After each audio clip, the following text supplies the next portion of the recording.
If you ever hear your own voice calling you from somewhere you know you didn't go, don't answer it. Because by the time you realize it isn't you, it's already too late. John H. Final audio log. I always thought people exaggerated when they talked about small towns. You know the type. Everyone knows everyone. It's peaceful. Nothing bad ever happens here. I used to roll my eyes at that stuff. But when we first drove into Ashwick, it actually felt nice. The sun was out. Not too hot, not too cold. The kind of weather where everything looks a little softer than it should. Trees lined both sides of the road, their leaves barely moving, like the town itself was holding its breath. Old houses sat neatly spaced apart. White fences, trimmed lawns, porch swings gently rocking with no one sitting in them. "Wow," my wife said from the passenger seat. "It's quiet." I laughed. "That's the point. You said you wanted quiet." Our daughter Lily pressed her face against the window. "Is this where we're living forever?"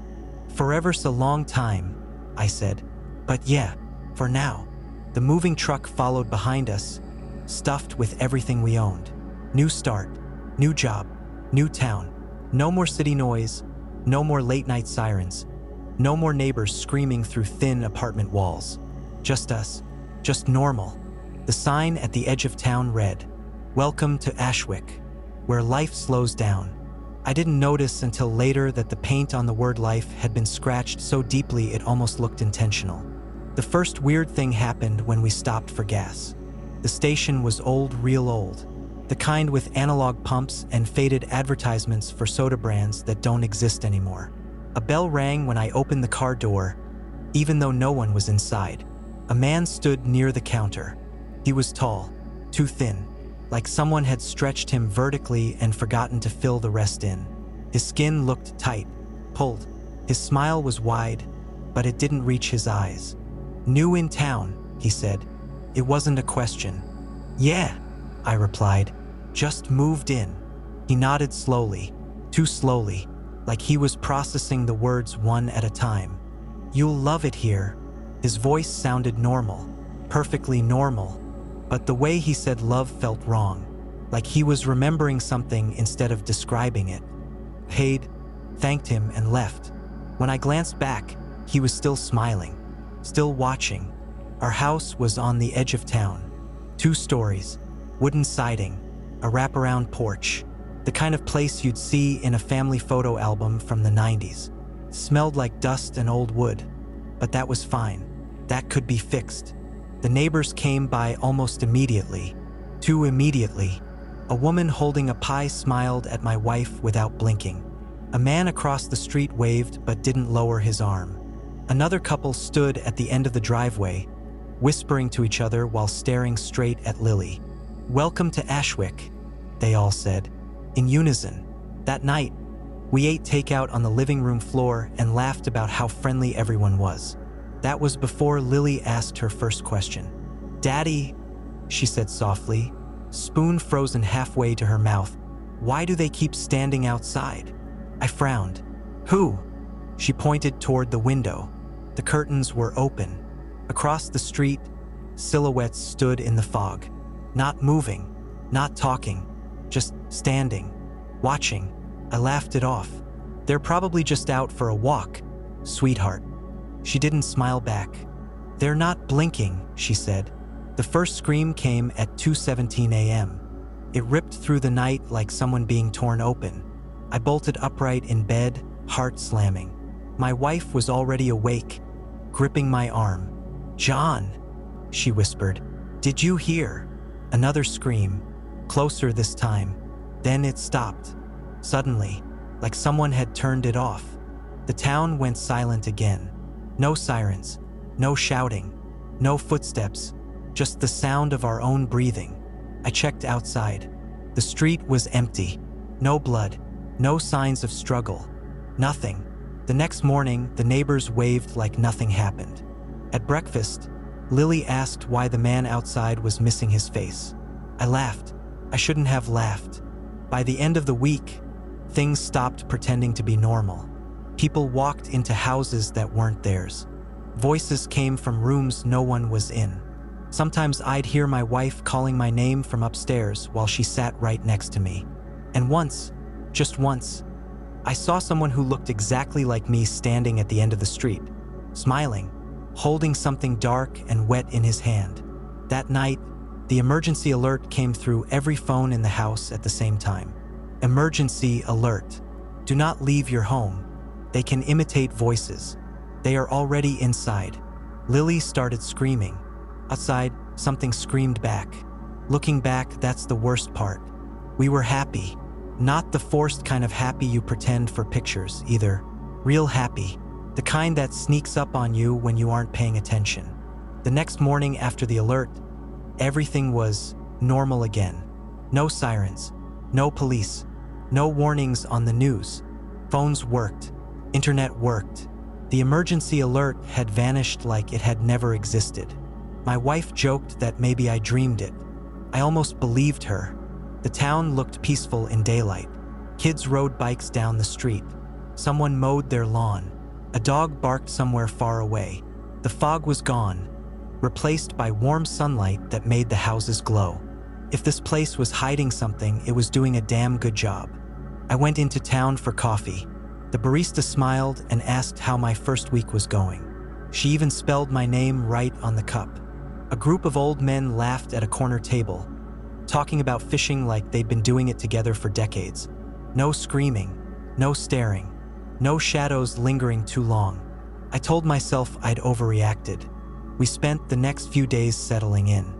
Lily started exploring the backyard. She found a tire swing hidden behind the trees like it had been waiting just for her. My wife unpacked the kitchen and hung up pictures like we weren't planning on ever leaving. I even started liking my drive to work.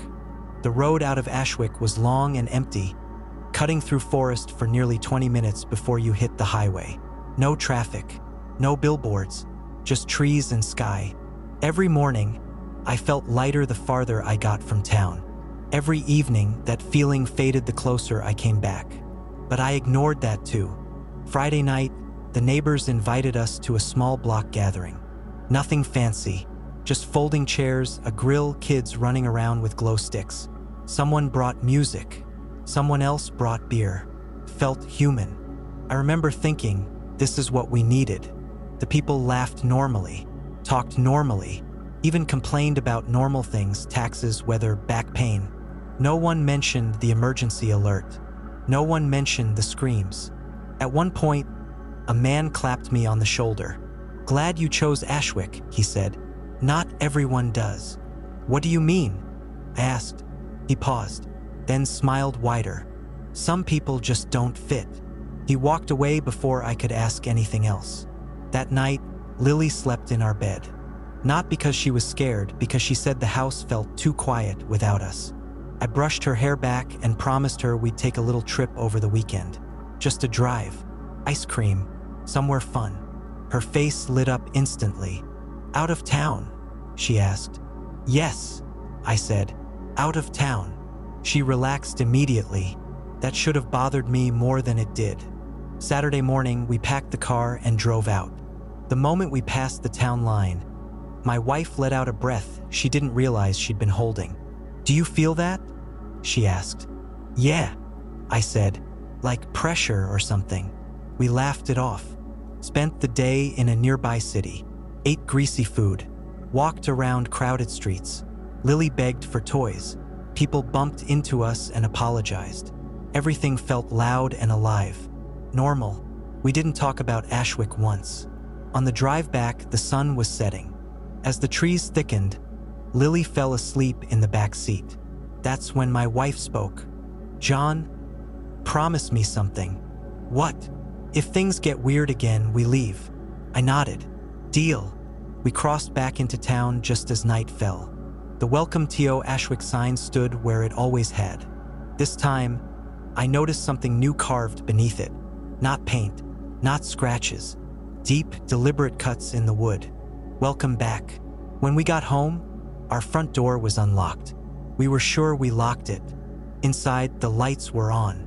The TV was playing softly, and someone had unpacked the last box in the garage. Neatly, carefully, like they knew exactly where everything belonged. Lily stirred in her sleep and whispered from the back seat, "Daddy, why did we come back?" I swallowed hard, feeling the weight in my chest. I wanted to tell her it was just a mistake, that the town hadn't followed us. But even as I opened my mouth, the hairs on the back of my neck stood on end. I don't know, sweetheart," I admitted, my voice tight. "I thought we could leave, but..." My eyes swept the garage. Shadows clung to the corners, stretching impossibly, twisting in ways they shouldn't. Boxes shifted slightly, a faint scraping sound coming from one of them.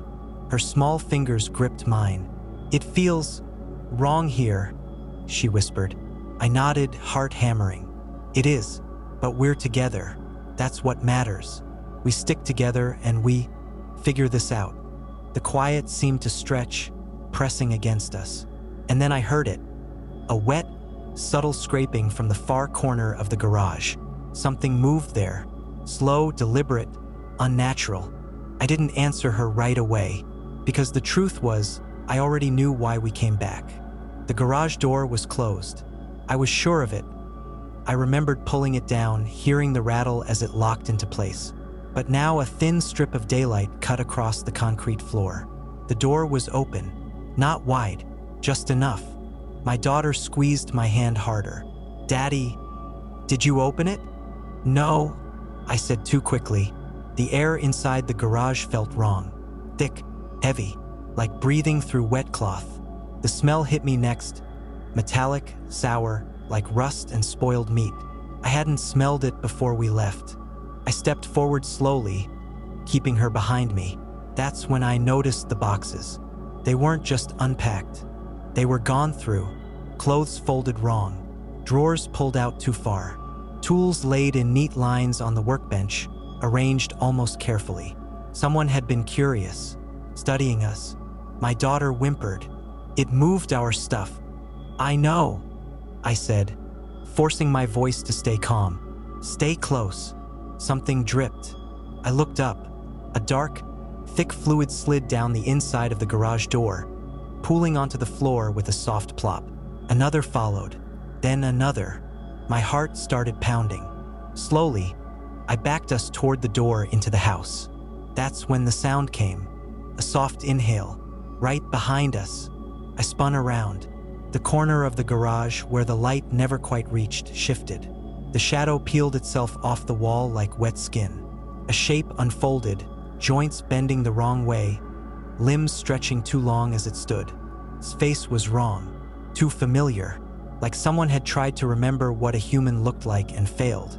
My daughter screamed. The thing smiled, and in a voice that sounded almost like mine, it said, "John, you forgot something when you tried to leave." I grabbed my daughter and ran. I slammed the door into the house and threw the deadbolt just as something heavy hit the other side. The impact rattled the frame. Dust fell from the ceiling. My daughter was crying now, silent, shaking sobs as I carried her down the hallway. I didn't stop. I didn't look back. The house was wrong. The lights were on in rooms I knew I'd turned off. Family photos on the wall had shifted. In one of them, my wife's eyes were blacked out, scratched over like someone didn't want them watching. Another slam hit the garage door. Harder this time. I heard would splinter. I locked us in the bedroom and shoved the dresser against the door. My hands were slick with sweat and something else. Blood. I didn't know whose. "Daddy," she whispered, voice cracking. "It sounds like you." I knelt in front of her, gripping her shoulders. "Listen to me. No matter what you hear, no matter what it sounds like, that is not me." The house creaked. Footsteps followed. Slow, heavy, deliberate. They moved from the garage into the house. The bedroom door handle turned, then stopped. Silence. I held my breath. A knock came instead. Gentle, polite. "Sweetheart." My voice called from the other side, perfect down to the smallest inflection. "Daddy's here. You can open the door." My daughter buried her face into my chest. The door bowed inward as something pressed against it. I saw the wood flex, nails inching out of the frame like teeth. "I know you're in there," it said calmly. "You came back. That means you understand now. A wet sound followed, flesh dragging across wood. I just want to finish unpacking. The door cracked. A long finger forced itself through the split, bending backward, bone snapping loudly as it squeezed inside anyway. Black fluid poured from it, dripping onto the carpet. I grabbed the lamp. When the door finally burst open, I swung. The bulb shattered against its face. It screamed, not in pain, but in delight. And then it stepped fully into the room. But close, it wasn't me. It only looked like me in the way a reflection does when the glass is warped. The skin on its face was stretched thin, pulled too tight across the skull, veins crawling just beneath the surface like worms. One eye focused on me with terrifying intelligence. The other twitched, rolling slightly out of sync, as if it hadn't quite learned how to stay in place yet. I swung the lamp again. The metal base connected with its cheekbone. I felt it dent, felt something give. A wet crack echoed through the room. It laughed. Not a scream, not a grunt, a genuine laugh. Deep, pleased, familiar in the worst possible way. Its mouth split wider as it laughed, tearing at the corners, black fluid spilling down its chin and onto the carpet. "That's new," it said, tilting its head. "You usually hesitate longer." My daughter screamed my name. Something inside me snapped. I wrapped the lamp cord around its neck and yanked, dragging it backward. The cord bit into its flesh, sawing deeper with every pull. I expected resistance. I expected bone. Instead, its neck gave way. It stretched unnaturally, skin elongating, spine softening like wet clay. The cord sank in until I couldn't see it anymore. It didn't struggle to breathe. It just watched me. Its hands clamped down on my arms. The cold shocked me first, then the pain. Its fingers pressed too hard, sinking into muscle, nails breaking skin like it was trying to see how far it could go. Behind it, the hallway lights flickered. Shadows peeled away from the walls. Picture frames rattled. In the glass, I caught glimpses of movement, faces that weren't ours watching from inside the reflections. "There's more of you than there used to be," I said through gritted teeth. The smile widened. "There's less," it corrected. "That's why you stand out." I slammed my forehead into its nose. Bone shattered. Something warm ran down my face. I didn't care. It stumbled back just enough. I let go, grabbed my daughter, and ran. Bare feet slapped against the floor as we tore down the hallway. The house groaned around us, walls flexing like they were breathing. Something moved inside the vents above us. Fast, skittering, claws scraping metal. We reached the front door. I threw it open and felt my stomach drop. There was no street, no sky, no outside, just the garage. The same concrete floor, the same workbench, the same boxes we'd unpacked hours ago, sitting exactly where we'd left them, as if nothing had ever happened. The front door slammed shut behind us. Slow footsteps followed. The thing stepped out of the shadows, its neck still bent at an impossible angle, head tilted sideways like it was curious. Its broken nose slid back into place with a soft, wet sound. "You almost remembered," it said gently. "That's progress." My daughter squeezed my hand, voice shaking. "Daddy, it's not going to let us leave, is it?" I stared at it, heart pounding, blood dripping from my chin onto the floor. "No," I said quietly, "but it made a mistake bringing us back." The smile sharpened. "I was hoping you'd say that." The thing took a slow step toward us. The concrete beneath its feet darkened where black fluid dripped from its chin, each drop landing with a soft, patient tap. The garage lights flickered, buzzing louder, like they were nervous. I shifted my stance, putting myself fully in front of my daughter. My arms shook, not from fear, but from exhaustion. From the realization that hurting it didn't mean anything. It noticed. It always noticed. "You're thinking like pray again," it said, cocking its head. Its neck twitched, bone sliding against bone until it straightened with a wet pop.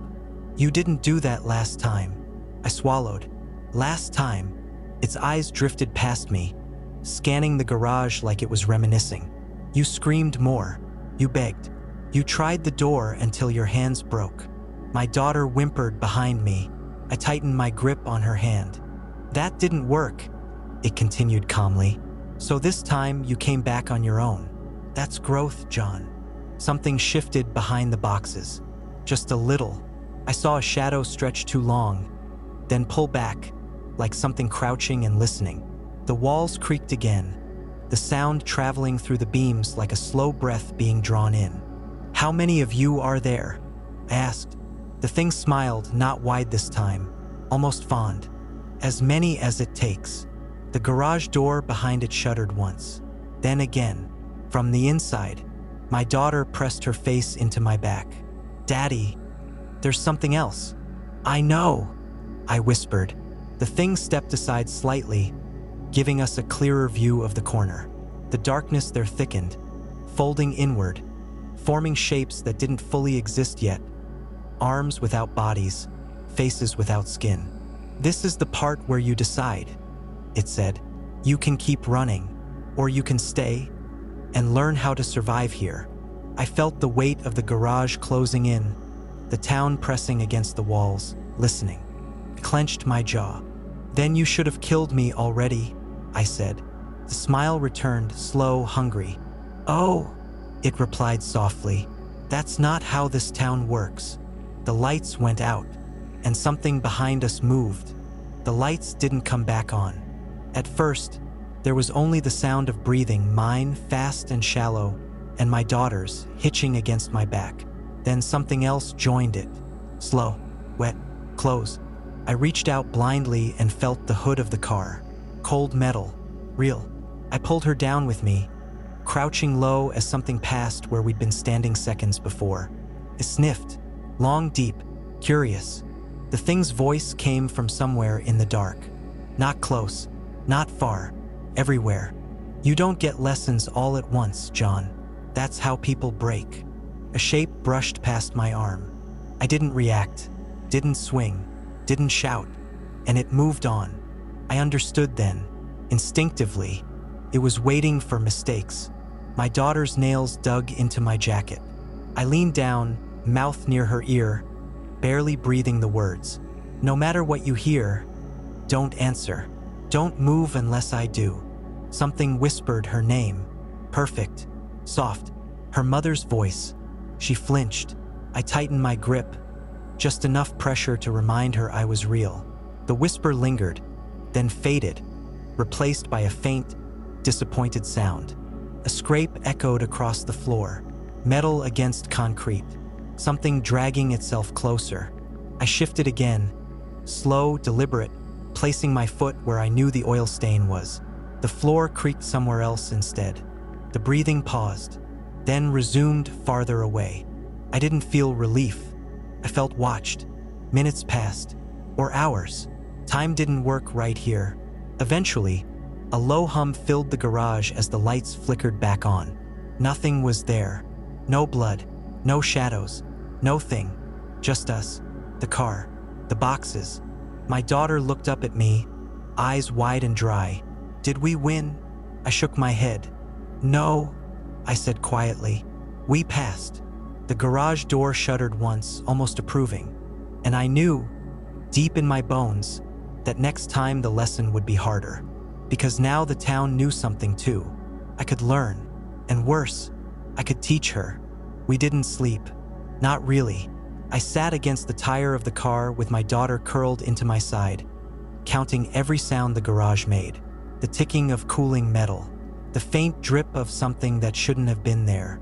Every few minutes, the air pressure changed, like the space was inhaling. Nothing attacked us. That was worse. When the garage door finally creaked open on its own, daylight spilled in like it was allowed to exist again. Normal morning light, birds outside, wind moving trees. Too normal. I didn't move. The town liked tricks that felt like mercy. Eventually, I stood, keeping my body between the door and my daughter. I scanned the street. Houses sat where they were supposed to. Cars parked neatly. A neighbor waved. I didn't wave back. We stepped outside. The moment my foot crossed the threshold, The garage locked behind us, not slammed, sealed, like it had decided the lesson was over. My daughter whispered, "Are we allowed out now?" "For now," I said. We walked. That's when I noticed the first rule. People avoided us. Not subtly, not awkwardly. They crossed streets, looked away, closed doors just before we reached them. A woman dragging groceries dropped a bag when she saw us and didn't go back for it. Fear, but not of us, of something attached to us. A man stood on his porch 2 houses down. His eyes were sunken, skin gray, hands shaking. When I met his gaze, he mouthed 2 words, "Don't answer." Then something behind his eyes moved. He smiled, too late, and turned around, walking back into his house. The door shut. From inside, I heard screaming, cut off abruptly. My daughter buried her face into my side. I held her tighter and kept walking. The town was quiet again. That's when I understood. Survivors weren't allowed to warn each other, but they tried anyway, and the town punished hesitation. I felt it then, not behind me, not ahead, but around, like pressure against my thoughts. The thing's voice brushed my mind, amused. "Lesson 2, it murmured. "You can protect her, but you can't save everyone." I didn't respond, didn't think too loudly. I just kept walking, because somewhere in this town there were more rules, and if I learned them fast enough, I might break one on purpose. I broke the rule before the town finished explaining it. We were halfway down the block when I heard footsteps behind us. Uneven, dragging. I didn't turn. I didn't slow down. That was the smart move. But then I heard a child cough. Dry, painful, too familiar. I stopped. My daughter's fingers tightened around mine. "Daddy." "I know," I said softly. Behind us stood a boy, maybe 8 or 9, barefoot on the asphalt. His knees were scraped raw. His eyes were red from crying, but they were clear, real. He wasn't smiling. He wasn't wrong. "They took my mom," he said. "She told me to run." The pressure hit instantly. Not physical, mental, like a migraine blooming behind my eyes. The air thickened, sound dulling, the town leaning in to listen. This was the mistake it wanted. I crouched anyway. "What's your name?" I asked. The boy hesitated. His mouth opened. The street twitched. Windows along the block darkened all at once. Somewhere nearby, something heavy shifted its weight. He started. "Don't," I said sharply. "Don't say it." The pressure eased a fraction. Rule confirmed. Names mattered. I stood and held out my hand. "Walk with us. Don't talk unless I ask you something simple. Nod. Shake your head. That's it." He nodded quickly. The town didn't like that. A car alarm screamed to life 3 houses down, then cut out mid-note like it had been strangled. A dog barked once and went silent. The light dimmed, just slightly, like someone turning down a dimmer switch on the world. My daughter leaned close. "You said we can't save everyone." "I didn't say we couldn't try," I replied. We walked faster. The thing's voice slid into my head again, colder now. "That one isn't yours." "I didn't ask," I thought back. The pressure spiked. My vision blurred at the edges. The boy stumbled, and when I caught him, I felt how thin he was, how tired. Ahead of us, a house door creaked open. An old woman stood in the doorway, smiling too wide, eyes shining wrong. She raised a hand and waved. "Come inside," she said sweetly. "You all look lost." The boy whimpered. I didn't hesitate. I picked him up, and I ran. Behind us, the woman's smile tore wider, jaw unhinging as something inside her screamed. Not in anger, in excitement. The town wasn't correcting me anymore. It was escalating. And for the first time since we arrived, I felt something dangerous and electric in my chest. Not fear, defiance. We didn't get far. The moment I crossed the next intersection, the world reset around us. Not visually, not cleanly. Stuttered, like a skipped frame in a bad video. 1 second we were running. The next we were standing still. Same street, same houses, Same crack in the sidewalk beneath my boot. The boy was gone. My arms were empty. My daughter screamed his name before I could stop her. The pressure hit like a fist.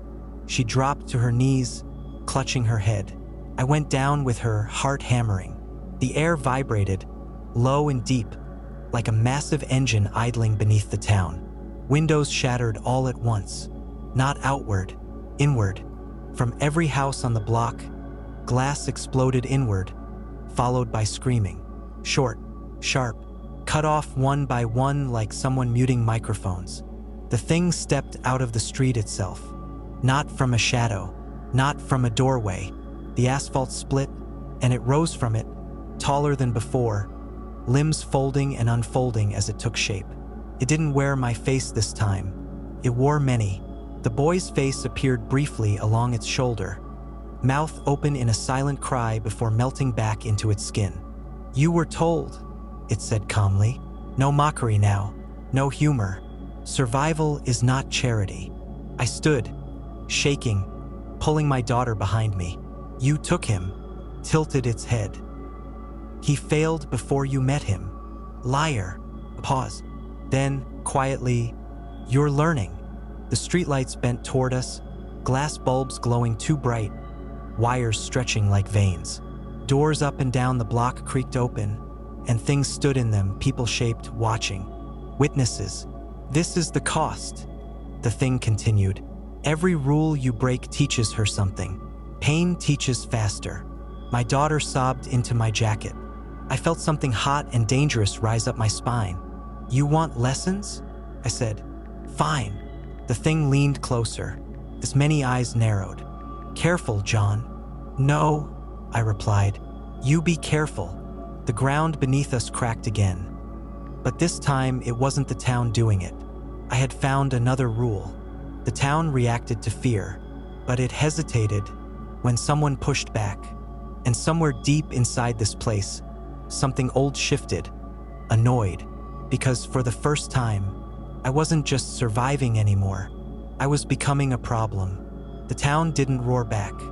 It went quiet, too quiet. The street straightened.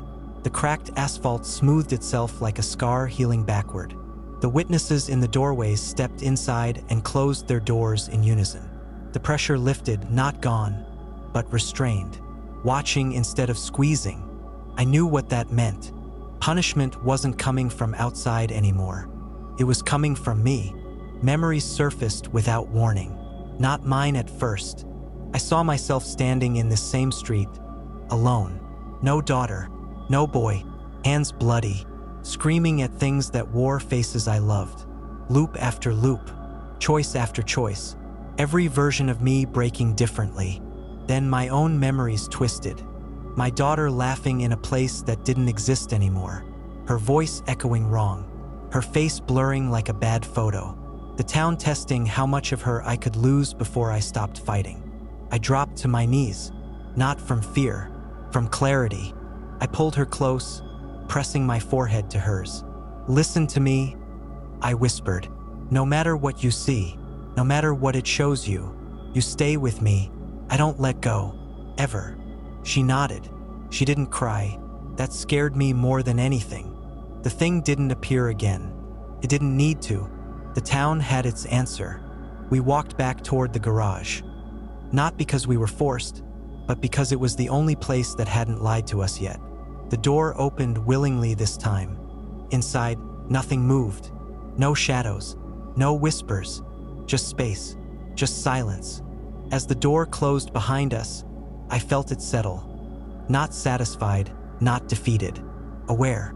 I hadn't escaped, but I hadn't been claimed either. And the town learned something it didn't like. I wasn't here to win. I was here to endure. And as long as my daughter was breathing beside me, this place would never fully own me.